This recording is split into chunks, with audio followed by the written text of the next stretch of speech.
Baik, terima kasih pemirsa. Anda masih bersama kami Damir Saku. Kita akan lanjutkan lagi untuk menjawab pertanyaan selanjutnya yang akan dijawab oleh Ustadz Fikri yang akan disampaikan oleh Bapak Dedi. Silakan Pak Dedi. Bismillahirrahmanirrahim. Assalamualaikum warahmatullahi wabarakatuh. Waalaikumsalam warahmatullahi wabarakatuh. Terima kasih Pak Ustadz Fikri Haikal dan Habib Ahmad Al-Kaf yang hadir di sini, termasuk TV One. Kami tidak banyak pertanyaan Pak, cuma 2. Dari 10 jadi 2. Oh, banyak itu.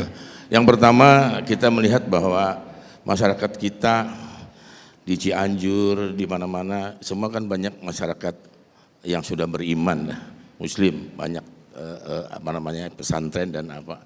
Tapi kemudian mengalami musibah. Gitu. Ini kira-kira keberuntungan atau kerugian ya, dilihat dari sisi keyakinan kita. Baik. Yang kedua, seperti disampaikan tadi bahwa kita paling utama adalah sholat yang kemudian sholatnya itu sholat yang benar.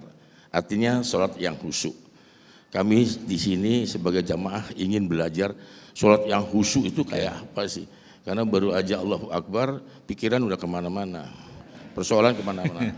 Sampai-sampai lupa ayat apa rakaat keberapa suratnya. Jadi yang diingat isi gimana membawa ya. Kita untuk bisa sholat khusyuk. Sangat jelas sekali. Terima kasih Pak karena waktunya sangat singkat sekali. Terima kasih. Assalamualaikum warahmatullahi wabarakatuh. Ustadz Fikri, yang kaitan pertama adalah tentang musibah. Ini bukan di Cianjur saja, di beberapa wilayah di Indonesia juga mengalami musibah. Bagaimana memahaminya?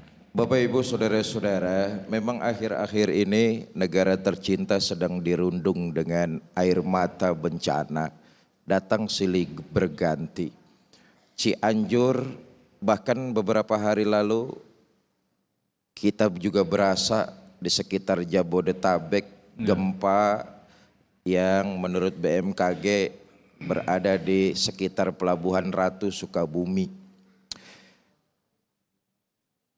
Itu bukan satu kerugian atau keberuntungan. Itu lebih jelas karena memang dari kesalahan dan dosa kolektif kita. Kemaksiatan yang kita lakukan, kezoliman yang kita lakukan, dosa dan kesalahan yang selalu kita numpuk, saudara-saudara kita itulah yang terkena akibatnya.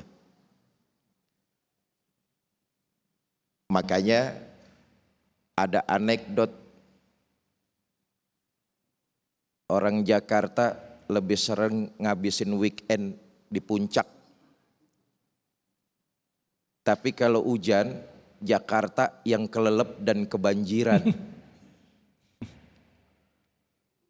Itu karena weekendnya ke puncak, begitu hujan Jakarta yang kelelep dan kebanjiran. Ini kolektif kita semua. Musibah yang terjadi di negara kita tercinta ini, dari pemimpinnya sampai kita rakyatnya harus introspeksi. Harus bebenah diri, harus waspada, mawas diri. Bahwa bisa jadi maksiat yang dilakukan di ujung negara ini terpencil, Jakarta yang menderita. Boleh jadi. Kemaksiatan yang dilakukan di sini, saudara-saudara kita di tempat lain yang terkena dampaknya.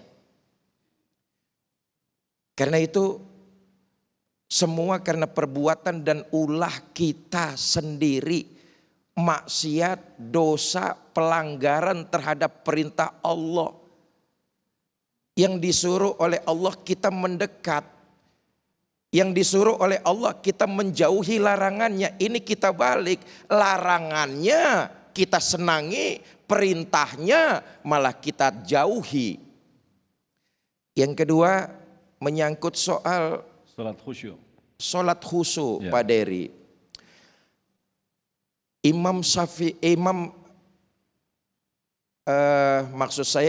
Nawawi Al-Bantani merumuskan tentang khusyuk pada tataran terendah. Dalam sholat itu kita begitu Allahu Akbar menghadirkan Allah dalam hati kita. Paling tidak itu saja. Sebab nanti akan naik tingkatan-tingkatan berikutnya. Tetapi Menurut ulama tingkatan terendah agar sholat kita khusyuk ketika takbir, kita menghadirkan Allah dalam hati kita. Seterusnya, nah baru kita bicara seterusnya. Seterusnya Pak Dery, kita semua berusahalah memahami dan mengerti arti bacaannya. Supaya pikiran kita tidak melanglang buana, tidak ngayap kemana-mana. Maaflah, selama ini kan kita apal suratnya, apal bacaannya. Betul apa tidak? Tapi sedikit di antara kita yang tidak tahu artinya. Karena itu berusahalah ini untuk mengikat hati kita supaya tidak mengembara kemana-mana. Emang setan paling demen tuh kayak begitu tuh. Kita berusaha, Allahu Akbar, hadir Allah di kolbi kita, di hati kita. Begitu selesai aja niat, ingat kunci tadi ditaruh di mana ya. Setan paling pinter kayak begitu tuh. Ndilalah, ndilalah ngerti ndilalah. Begitu sholatnya selesai, sholatnya batal, kuncinya ingat ditaruh di mana. Cuman biar sholat kita nggak khusyuk aja. Setan paling demen godain hati kita itu supaya kita nggak khusyuk. Karena itu strategi setan kayak begitu tuh. Nah di antara yang kedua Pak Dery, berusahalah saya, bapak-bapak, ibu-ibu, kita semua untuk mengerti arti yang kita baca dalam ibadah sholat kita. Baik. Nah yang ketiga kemudian, kalau kita sudah mengerti, memahami, coba menghayati bahwa tujuan kita tidak lain dan tidak bukan mencari keridhaan Allah. Sholat itu penting, nggak kalah pentingnya juga di luar kita merasa kehadiran Allah. Nah ini puncaknya nih Pak. Mendirikan sholat itu ya? Iya. Artinya. Sholat, ketika sholat kita yakin seyakin-yakinnya. Andai kata kita tidak bisa melihat Allah, tapi yakinlah Allah melihatmu. Kan begitu tuh. Tetapi yang sama pentingnya adalah penjabaran ketika kita selesai sholat.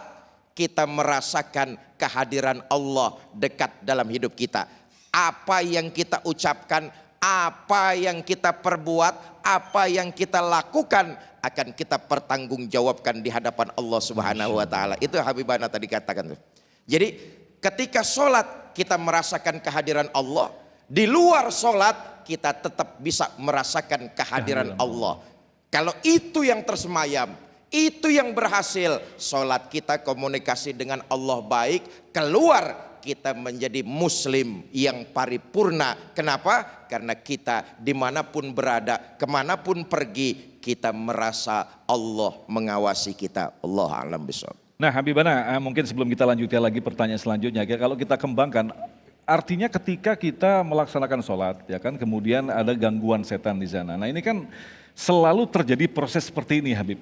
Jadi ketika diri kita sudah bersih, setan masuk begitu Bib. Tapi kadang-kadang diri kita juga menjadi setan begini. Nah adakah formulasi caranya agar kita benar-benar pure, kita benar-benar menghadap Allah, bahwa kita selalu bersama Allah, itu seperti apa Bib? Kita selalu menghadapi ujian seperti ini dalam setiap kita melaksanakan sholat, Habibana. Ya, ini salah satu ujian ya. Ya. Memang setan sudah bersumpah mau mengganggu manusia.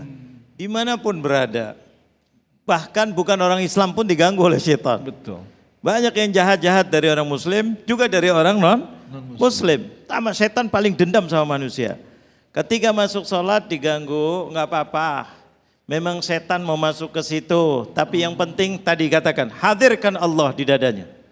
Hadirkan Allah. Kalau terganggu sampai sholatnya tadi dikatakan 3 rakaat atau 4 rakaat. Bacaan lupa. Lupa. Sujud sahwi. Itu senjata dikasih oleh Allah.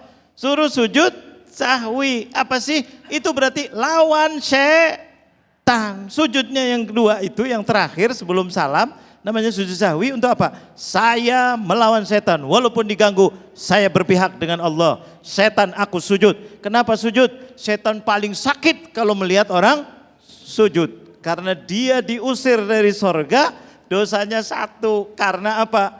Tidak mau sujud. Makanya Allah kasih. Jangankan kita, Nabi Muhammad pernah. Nabi Muhammad pernah sujud sahwi.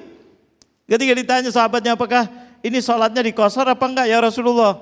Tanya betul. Ketika betul ini suratnya kurang. Rasulullah langsung sholat ditambah. Di akhirnya sujud sahwi. Diajarkan untuk kita. Jadi enggak usah kita ini, yang penting kita berusaha tadi. Hadirkan Allah, usaha kita. Sebelumnya baca a'udzubillahi minasyaitonirrajim. Wudu. Bahkan ketika wudu, ini tip-tipnya dari ulama. Bagaimana supaya kita kurang daripada ini untuk menghindari. Ketika wudu, betul-betul habis wudu, kalau bisa langsung sholat. Paling tidak sholat sunnah wudu, syukur tuh. Kemudian sholat. Jangan habis wudu pegang HP, halo-halo. Ingat yang isinya HP sholatnya. Kadang-kadang ada berita sampai orang-orang soleh itu kalau sudah wudu bilang sama keluarganya, la tu'tuni bi akhbarin. Ini satu arif billah, Al-Habib Abdullah bin Alawil Haddad. Mengatakan begitu kepada keluarganya, la tu'tuni bi akhbarin. Jangan kau beri kabar kepada aku sudah wudu. Jangan ada yang cerita. Aduh ininya belanjanya belum, aduh ini. Nanti sholatnya ke bawah. Maka ketika habis wudu langsung sholat. Ini tip-tipsnya, bukan wajib untuk menghindari. Tapi kalau Messi masuk juga, don't worry, jangan takut. Artinya kualitas sholat kita tetap diterima walaupun tetap ada diterima oleh Allah. Insya Allah. Baik. Insya Allah, Allah Ghafurur Rahim. Jangan terus aduh diganggu, pasti nggak diterima nih. Jangan suudzon sama Allah. Iya, setan yang salah. Setan yang salah. Baik. Kita minta sama Allah. Insya Allah Insya diterima Allah. sholat kita semuanya. Amin ya Allah. Amin. Nah, pertanyaan selanjutnya nanti kita akan jawab dalam segmentasi selanjutnya dari Ibu Wike yang akan dijawab oleh Habibana. Silakan. Bismillah, Assalamualaikum warahmatullahi wabarakatuh. Waalaikumsalam. Terima kasih Ustadz Fikri Haikal dan Habib Ahmad Al-Kaf. Tadi Ustadz sudah sampaikan di dalam surat Al-Asr sesungguhnya manusia itu dalam keadaan merugi kecuali orang-orang yang beriman, mengerjakan kebajikan dan menasehati dalam kebenaran dan kesabaran. Pertanyaannya, kalau ada orang yang tidak sesuai dengan ayat tersebut, Ustadz, apakah termasuk merugi? Dalam hal ini orang yang tersebut tidak bisa menasehati orang lain karena mungkin nanti akan terjadi kesalahpahaman. Terima kasih. Baik. Ustadz. Assalamualaikum warahmatullahi wabarakatuh. Assalamualaikum warahmatullahi wabarakatuh. Pertanyaan Ibu Wika kita akan jawab selepas pesan-pesan berikut ini. Tetaplah bersama kami Damai Indonesiaku.